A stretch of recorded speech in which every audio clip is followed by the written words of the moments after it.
আসসালামু আলাইকুম। আমরা চাকরির পরীক্ষায় কি প্রশ্নগুলো আসে সে সম্পর্কে আলোচনা করছিলাম। আমরা আজকে জানবো মুদ্রা সম্পর্কে, যেটা বিভিন্ন পরীক্ষায় আসে যে প্রশ্নগুলো আর কি, সেই প্রশ্নগুলো নিয়ে আলোচনা করবো আমরা। মুদ্রা ব্যবস্থা, মুদ্রা ব্যবস্থা এই সম্পর্কে আলোচনা করবো, ঠিক আছে। বিভিন্ন দেশের মুদ্রাকে বিভিন্ন নামে ডাকা হয়, ঠিক আছে। বাংলাদেশের মুদ্রা টাকা। তো আমরা সেই বিষয় সম্পর্কে আলোচনা করবো আমরা আজকে। তাহলে উপমহাদেশে আমরা যদি দেখি, উপমহাদেশে প্রথম মুদ্রা ব্যবস্থা চালু হয়। মুদ্রা ব্যবস্থা চালু হয় কত সালে? 1857 সালে। 1857 সালে লর্ড ক্যানিং, লর্ড ক্যানিং এর মাধ্যমে 1857 সালে উপমহাদেশে প্রথম মুদ্রা ব্যবস্থা চালু হয়। তাহলে বাংলাদেশ কত সালে চালু হয়? বাংলাদেশে চালু হয়, আচ্ছা সংক্ষেপে, বাংলাদেশ মুদ্রা চালু হয় কত সালে? 4 মার্চ 1972 সালে। 4 মার্চ 1972 সালে। এগুলো প্রশ্ন তো আসে, হ্যাঁ, বিভিন্ন পরীক্ষা দেখবেন এই বিষয়ে কিছু প্রশ্ন আসে। এই বিষয় সম্পর্কে, মুদ্রা সম্পর্কে যে প্রশ্নগুলো আসে সেই সম্পর্কে আমরা আলোচনা করব।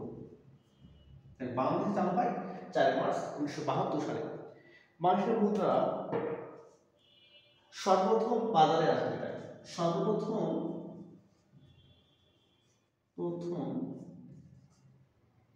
বাংলাদেশে বাংলাদেশের বাজারে 1 টাকা, 1 ও 100 টাকা, 100 টাকা নোট ছাড়া হয়, ঠিক আছে। প্রথম 1 ও 100 টাকা নোট প্রথম ছাড়া হয় বাংলাদেশের বাজারে। আর প্রশ্ন আসছে যে বাংলাদেশের সরকারি নোট, হ্যাঁ, বাংলাদেশ সংখ্যা করছে তো সরকারি নোট কোনটা? 1 টাকা, 5 টাকা, 2 টাকা, হ্যাঁ, 1, 2 এবং 5 টাকা, এগুলো হচ্ছে সরকারি নোট। আর বাকি যে নোটগুলো রয়েছে, মানে 1, 2 এবং 5 টাকা, এই নোটগুলো বাদে বাকি যে নোটগুলো রয়েছে এগুলো হচ্ছে ব্যাংক নোট, ঠিক আছে। ব্যাংক নোট এগুলো বলা হয়। আর একটা কথা মনে রাখবেন যে 5 টাকায় কুসুমা মসজিদ রয়েছে, কুসুমা মসজিদ, 5 টাকায় কুসুমা মসজিদ ছবি রয়েছে, হ্যাঁ, ছবি। এবং 50 টাকায়, যেটা 50 টাকায় বাঘা মসজিদ ছবি রয়েছে, ঠিক আছে, বাঘা মসজিদ।